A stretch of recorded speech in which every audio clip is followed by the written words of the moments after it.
Welcome to the Six Figure Business Mastery Podcast, where every week, Kirsten and Jeanne dive into the essential topics to fuel your business growth.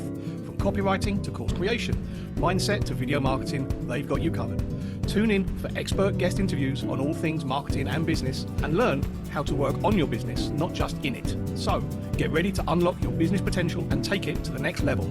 One affiliate partnership literally saved our guest's business. And today he's going to break down the 3 types of affiliates that can fill your programs to capacity. So I'm excited to welcome Chuck Anderson. His company is Event Affiliates. So thanks for joining us today, Chuck. We're excited to have you. I'm super excited, Jeanne. Thanks for having. Yeah, Chuck, it's a little tidbit for all of you out there listening is that we're actually working with Chuck. Chuck is coaching us about building our affiliate program.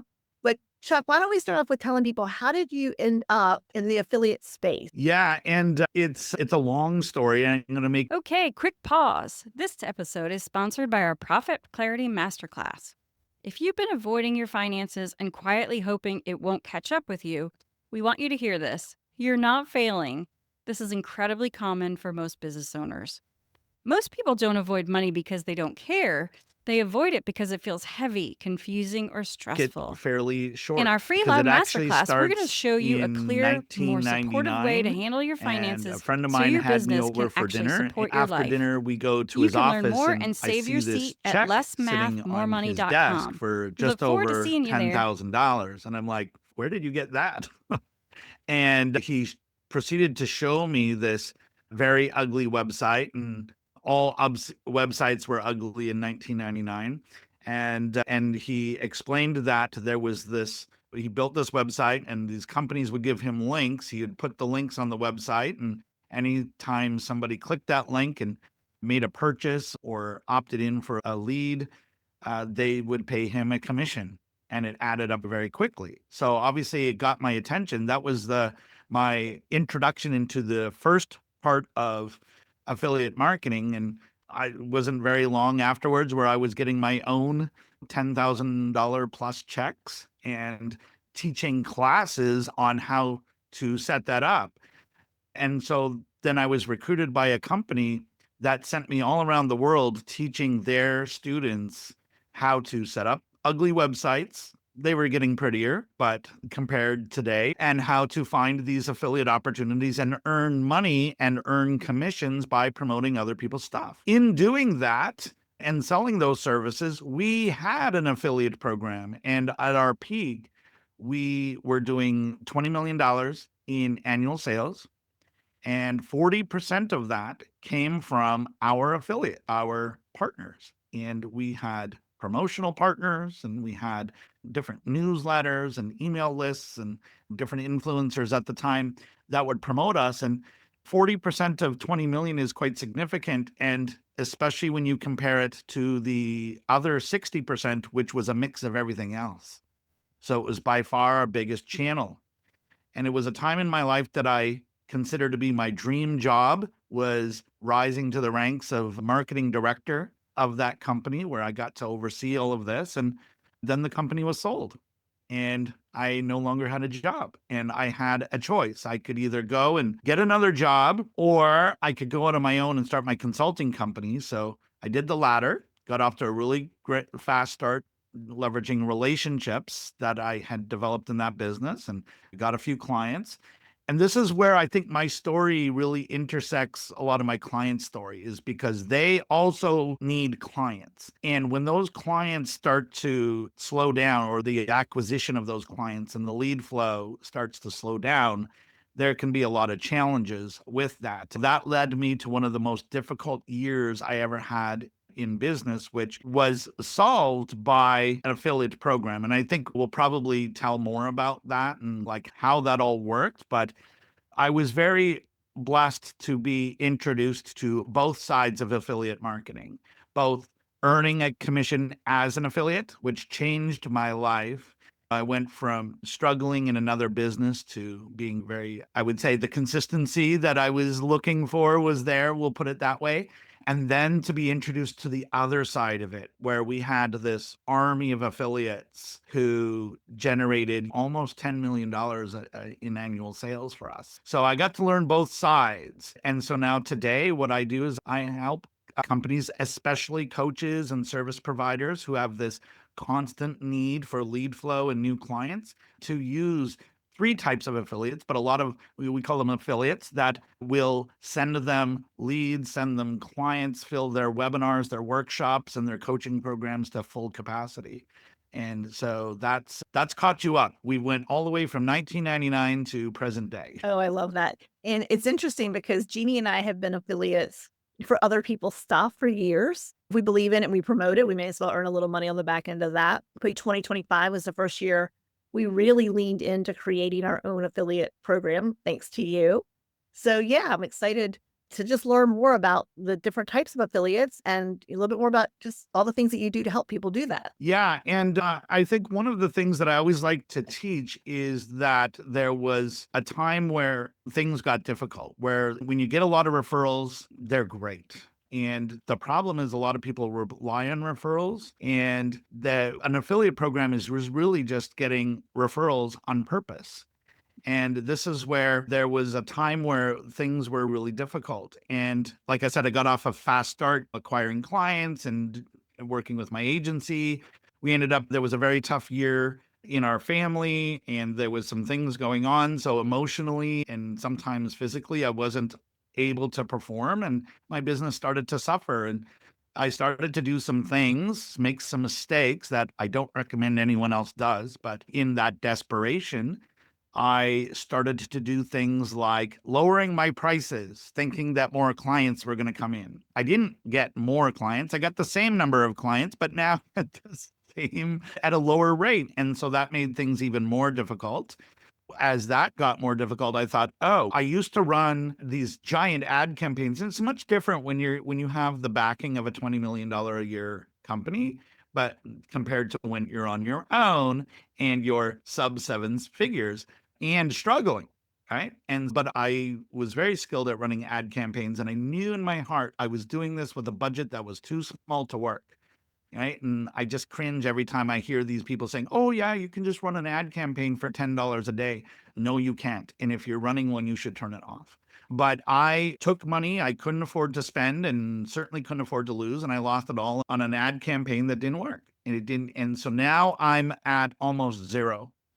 And I had to think about, where were we the most successful? Well, when were times the easiest? And I recalled that the easiest time was when affiliates were promoting me. And so that's where I had to turn to affiliates, which is referrals on purpose. And one of the things I like to say about an affiliate program is it's the only marketing method where you get to pay for it after the sale is made, after you've already received the money. That's not true with social media marketing. You're constantly creating content and doing a lot of work, hoping and praying that's going to pay off. The same thing with ad campaigns. You can open up your wallet and you can buy as many leads and as many clicks to your website as you possibly want. And that's a hope and pray method as well for a lot of people. And it shouldn't be, but it is. And referrals and affiliates are really the only method where you pay after the sales are already made. And it's the only way you're going to get a guaranteed result. And so if you don't get a client, there's no commission to pay. It's why I do what I do, because a lot of people I work with, they don't have that unlimited budget. They are making some of the mistakes that I just mentioned. And this is what helps to turn it around. We've dabbled in Facebook ads, and it is just a great way to just hand that money over to somebody else and have nothing to show for it.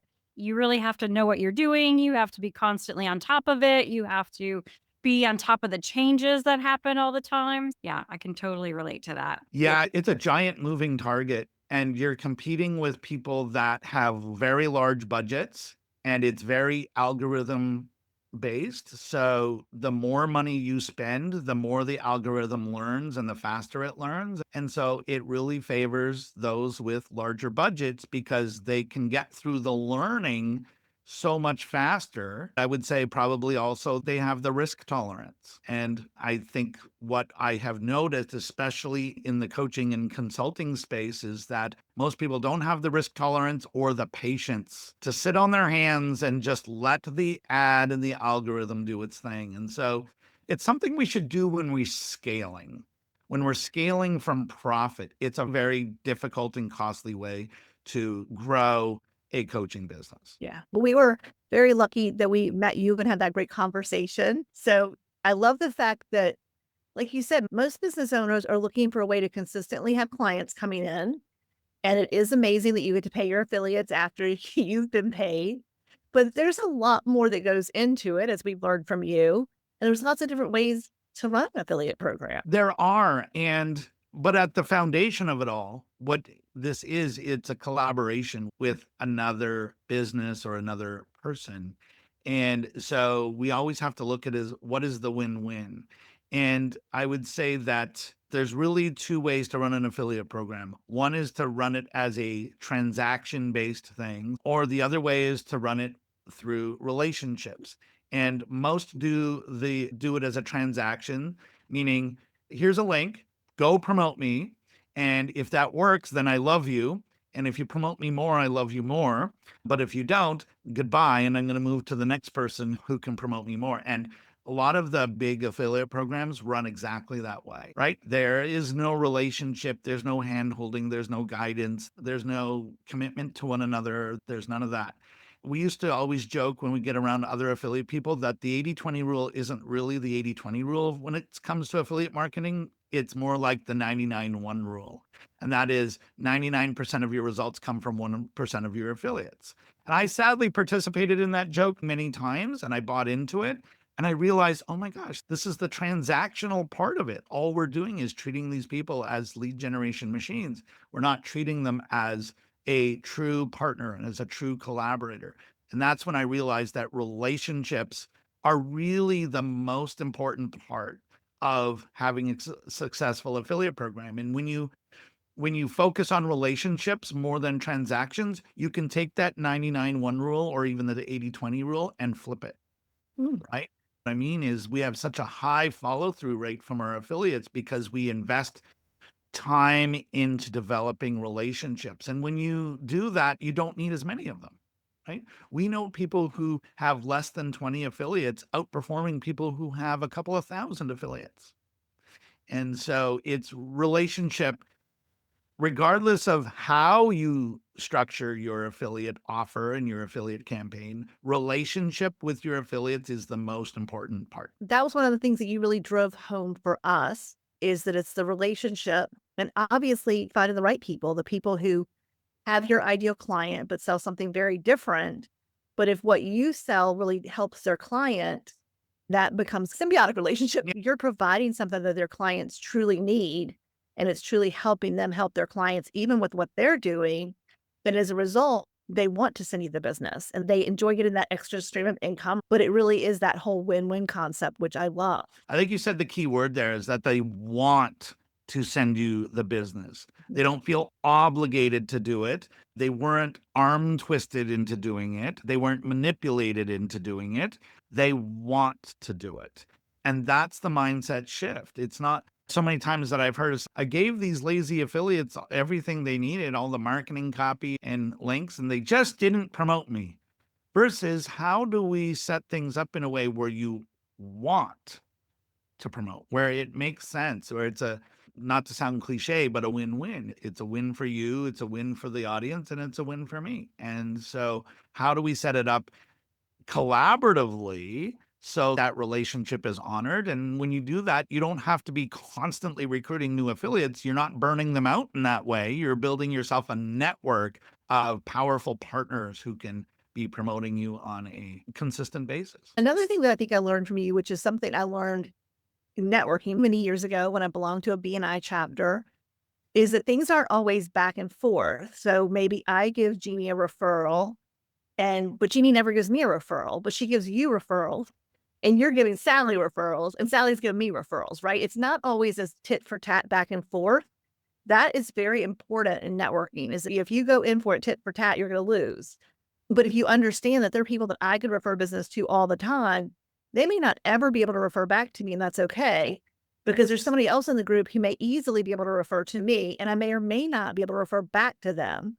And it's the same thing with affiliate marketing. One step further I would take it, because I've been through the B&I networking and I know the exact scenario you just described. What I would say is the affiliate commissions kind of levels the playing field a little bit, where you feel it doesn't have to be a reciprocal referral anymore, because you sent me a referral, that person became a customer, and now I paid you a portion of that. That's the exchange. And that's where now it is equal. I may not be able to refer business back to you per se, but you were valued in that we shared that percentage of it with you. And not everybody cares about that. A lot of people do care about that reciprocal promotion. And there's a time and a place for that, for sure. But in a lot of cases, the money coming back, that share in the reward, and even acknowledgement will go a long way. Yeah, you've already talked about some of this, Chuck, I know, but I know that there are 3 types of affiliates. And so we've touched on them, but we haven't actually labeled them. So do you want to go through that for our audience? Yeah, I'd love to. And because the word affiliate can mean so many things, especially in today's internet. And what I find, especially with coaches and consultants, even people in the transformational space, is that for the longest time, they've been pitching this thing called JVs. That's the first type, a JV partner or joint venture partner. Now, I come from the telecom industry where joint venture meant something completely different. But what they really mean by JV is a reciprocal promotion. I promote you, you promote me, right? I'll send an email to my list, you send an email to your list. And it is a sort of a cross promotion sort of arrangement. And it's become the default in the industry, where they come together as 2 businesses that are complementary to one another. And if they don't have the structure, if they don't have other pieces of the puzzle in place, the default is really all their minds are going to come up with is, I promote you, you promote me. And in the right scenario, a reciprocal promotion is the right way to go. It shouldn't be the default. It shouldn't be doing that with everybody, right? Because it's not, I think you mentioned it earlier, it's got to be the right affiliate. It's got to be the right partnership. But that's the first type. JV partners are reciprocal promotion partners, where I promote you, you promote me. It should not be the default, but absolutely powerful when it's done with the right person for the right reason and in the right way. The second type is what we call an affiliate influencer. Now, back in the day when I first started, they were just called affiliates, but I have to add the word of influencer now, because that's really the terminology. And what we mean by that is influence over your ideal audience. They have your target audience, maybe a list or a newsletter or a podcast or a YouTube channel or a Facebook group, but they have influence over large groups of your ideal audience. And they are not looking for a reciprocal promotion, but they're looking to monetize their list. And that's the check-in, right? If somebody has that entity or they have that influence, they want to monetize that influence, then you can help them with that by offering an opportunity for them to make money. For example, it's very popular to be on a podcast interview right now. In fact, we're doing a podcast interview right now. Yes, we are. And we're happy to have you here, Chuck. Yeah. And it's also the reason that I have 3 podcasts and more planned, because it's a great way to get to know people. It's a really great way to build relationships. The thing about podcasters, there's new podcasts being born every day. There's new podcasts being ended every day. And the ones that are being ended usually are ending because they failed to monetize the effort and the influence that they had. So if you are a guest, you have an affiliate program, go be a guest on other people's podcasts and offer the host an affiliate program that incentivizes them to push that episode out more, promote it more. And believe me, if you send them some money afterwards, they will continue to promote you. And they'll be like, you're the only guest I make money from, so I'm going to do this more. So you want to look for opportunities like that. Podcasters are great. YouTube hosts, people with newsletters, people with other businesses. Maybe there's a portion of their list they were not able to monetize, but you're giving this opportunity for them to make some money with that list. So you want to look for these opportunities, and they are in it strictly for the monetization, right? So that's influencers. That's the second type. So we did JV partners and then influencers. And the third one is my favorite, and that's ambassadors. And an ambassador is somebody who loves you so much, they would probably promote you for free. We see it happen, but when a really cool thing happens when you build this right into your program or your product, and that is that opportunity to share this with their friends, and you're giving them this opportunity to either earn commissions or to earn additional bonuses. In fact, sometimes with ambassadors, you don't even have to pay them with dollars. You can pay them with other things. And I'll give you an example. So one of the things that we do in our ambassador program, we've built it right into our product. So when somebody joins our program, we ask a very simple question, and that is, who else do you know that should be in this program right now?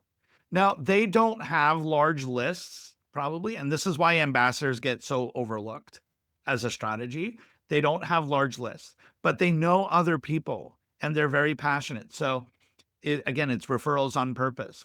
So they're going to invite, let's say, 5 friends, could be to your webinar or through your affiliate link, whatever that offer is, and they refer, and that person becomes a customer. We go back to that ambassador and we say, first of all, thank you. And they're so passionate because usually your best ambassadors are your current clients and the people who they're already your fans, right? So you don't have to convince them to say nice things. They're already saying them. And so we go back to that ambassador and say, hey, guess what? You sent us a new client. Your friend, blah, blah, blah, just signed up and you have earned a commission. And so now you have a choice. We'll either send you the money, which we're very happy to do, or we'll give you this other thing that is twice the value of that. Could be additional services, could be additional time in our program, could be a credit towards maybe an upgrade. There's lots of ways to structure it. And so you give them these incentives. In my ambassador program, in the last 3 years, I've only paid out the commission once. And I'm pretty sure he needed it to buy groceries. But everyone else takes the value and they reinvest it into whatever. So it's a very powerful program, and it grows, right? As your program grows and they keep spreading the word, your ambassador program grows. So while I agree with the scale, if you only had one ambassador, their ability to promote you to 5 people is not big enough. But what if you had 100 of them, or 300 of them, or even 1,000 of them?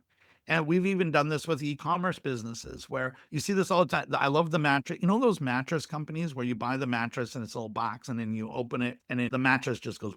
And so that's a form of an ambassador program as well. Like, it's built right into their product. So when you open the box, they give you instructions to pull out your phone, record a unboxing video because it's really super cool, and then take that video and post it on your social medias along with this affiliate link and send this to all your friends. That is how they run their ambassador program. And again, same thing. If your friend buys the mattress, they pay you the commission. Or how about this free mattress cover for your mattress, right? And so it's cheaper for the company to give them the free mattress cover than it is to pay the commissions. But in the mind of the ambassador, they're like, wow, yes, I'll gladly take that. And then if you multiply that by every customer, if every customer could send you 2 or 3 more, that has a ripple effect that really grows and grows. So we always recommend that people build ambassador programs right into their business so it happens automatically. So those are the 3 types: joint venture partners, affiliate influencers,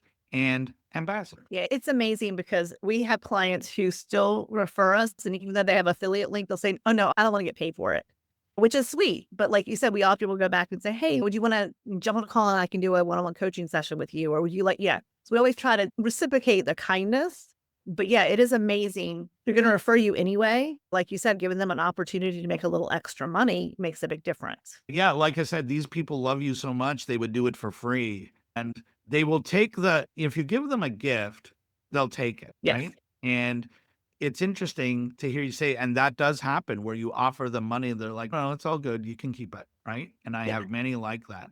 But if you offer them some sort of a gift or some sort of extra thing, it just makes them want to promote you more. Right. And we've got several partners who are exactly like that, and are ambassadors that are almost in the influencer category. So now when you can turn an influencer into an ambassador where they love you so much they would almost do it for free. That's when it gets really cool. And lots of different ways to use the three, but those are the main three. And the reason we just have this distinction between the three is because you cannot have the same kind of relationship. It's not you can't treat them all the same way. You have to treat them differently based upon what kind of affiliate they are to you, right? They're going to value different things. And that was one of the other things we really learned from you, is that it's not just about signing someone up to become an affiliate. You need to nurture the relationship and coach them and help them to get that word out and start making that money. And that was something that logically it makes, oh yeah, that makes sense. But we don't always think about, now that they signed up, what can I do to support them? What can I do to help make it easy for them to share this information and to start to get that commission on the back end? So yeah, that was interesting that we learned that from you as well. And I can see how it would be different for each type of affiliate. It is. And to touch on what you said, this is not a sign-up game. This is not about signing up as many affiliates as possible. And to prove that point, I had a conversation with a company last year who had over 2,000 affiliates signed up to promote them. And they contacted me. They were super frustrated because less than 20 of them were actually promoting. And so this is that difference between transactional relationship we were talking about. So they were really focused on recruiting affiliates. And then they would give them really nice marketing copy and they would give them a link, but they would be frustrated. It's like, why aren't these silly affiliates doing anything? And it's, well, what's your relationship building strategy with them? How do you nurture that? How do you train them? How do you guide them? How do you support them? And they looked at me with this blank stare. What are you talking about? That's not how an affiliate program works. And I'm like, yes, it is. Like you got to nurture the relationships. I think you said it earlier. How do you get them to want to promote you? Yes. It's not an obligation because they signed up. They have their own business. They have their own thing. They are not obligated. They don't work for you. They're not your employee. You can't tell them what to do. So nurture it. And so that's why we came up with these 5 things that we do in every affiliate campaign. We call them the 5 keys to running a highly successful affiliate program. Nurture the relationship, but they make sure that the relationship is there. And otherwise, you're treating this as a transaction. And so the first key is obviously you have to recruit. We recommend that everybody has at least 2 go-to methods of recruiting affiliates, not just any affiliates, not, hey, will you promote me? That's a terrible offer, but right fit affiliates. So people who actually have they have influence over your ideal audience, they would be a perfect fit affiliate for you. And the recruiting is, you got to recruit. And that's where most people start and stop. They recruit, they give them the materials, and then they hope for the best and then wonder, where's all the results? And that's because they didn't do the other 4 things, right? So the second thing they have to do is they have to train their affiliates. So we recruit and then we train. And one might go, I'm only asking them to send out an email. Everybody knows how to send out an email. True. But if they look at your materials and they don't know what to do with it, they're going to be too shy to ask you a question and they're going to just not do anything. And plus you haven't offered to support them. In fact, a lot of affiliate programs discourage being contacted by their affiliates. I just do not understand the logic in that because it's time and effort and all of that. But we have to train our affiliates. We show them how our copy works, how our affiliate links work, how to copy, paste, and send the email, how to copy, paste, and post the social media content. and how to use the images, how to even personally invite somebody to the offer. So we train them on all of that. And we are also built into that training going to give them dates that align with our campaign. So we're going to ask a very key question. We're going to say, now that you know what to do and when our campaign is, are you able to participate on these dates or between this date and this date? Are you able to do that? And it's a yes or a no question. Yes, I am. Great. Is it okay if I contact you during that promotion period to offer any support or anything that you might need? And they always say yes to that. People are so shy to contact their affiliates, but they always say yes when you answer that question. I think they do want to hear from you. So just go ahead and contact them. But we train them and we ask them, does this work for you? Yes or no? Or can you participate on these dates? Yes or no? And when they say yes, we go to the third step, which is to manage the follow through, manage that campaign. So they've already given us a commitment for dates. Then we go back to them and say, hey, those dates have arrived. Just a reminder that we're doing this. And just wanted to double check that you've got the emails, you've got the social media posts. These are the dates you chose. Let us know if you need anything. And most of the time they go, nope, got it. Totally good. But thanks for the offer. And then if anybody does need help, though, we've opened the door for them to go, oh, what about this? Or I wasn't sure about that. And now that dialogue is in place. So we're managing the follow through. And when we do that, it's not 1% that follows through, it's 80% plus that follow through. So it's really important. So we recruit, we train, we manage, and then we celebrate. So the fourth key is to celebrate. And that's where we show gratitude. We send a message saying thank you. And we even do a promotional campaign or some sort of a gift campaign for our affiliates to demonstrate our gratitude. So we just did a campaign recently where we had promoters promote an event. After that event, we took their free gift and a freebie that they contributed, and we did a 3-day email campaign that drove traffic back to their free gifts. It's our way of promoting them back and saying thank you for participating in this campaign. And then there's other things that we build into that as well. Even if all they did was send one person, everyone gets the thank you. Everyone gets the gratitude because, and it's truly, we could not have done this without you. So we recruit, we train, we manage, we celebrate, and then we repeat. Because when we do all of those things, the likelihood of them wanting to promote you again is extremely high. They feel honored by you. They feel the gratitude. They feel that you really appreciated and acknowledged them. And they had such a good experience that they can't wait to do it again.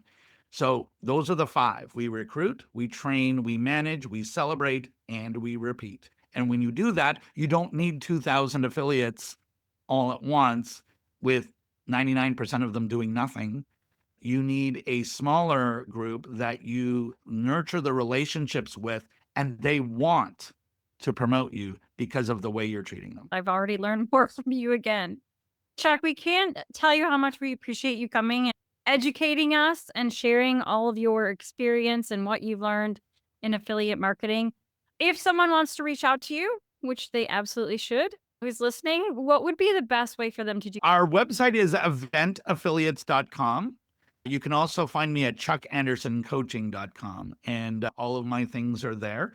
And we specialize in helping people manage their affiliates, find affiliates, set up their affiliate programs, especially if you're someone who relies on selling through events, webinars, workshops, challenges, all types of virtual events.